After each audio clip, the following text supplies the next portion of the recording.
Wow, ang smooth niya sa face. Kung lagi ka nagme-makeup girl, don't skip primer. Game changer talaga to if you want smooth and long-lasting base. This one is from Shawil and grabe, ang sulit niya for the price. Around 100 plus lang to, minsan mababa pa nga sa 100, kaya kayang-kaya ng budget natin, lalo na mga estudyante dyan. Gel type texture siya, ganyan yung texture niya, o gel siya.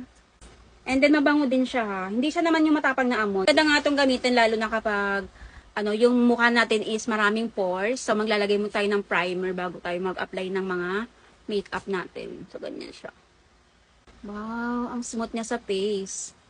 Ang lightweight niya lang sa face, tapos oil-free pa siya, and then nakaka-hydrate nga siya ng face natin. Mag-apply nga ako ng makeup ngayon, kaya ako siya itinatry. Konti lang in-apply ko na na siya.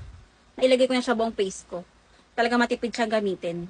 Tingnan natin kung maganda siya. Ito. Ang ganda oh.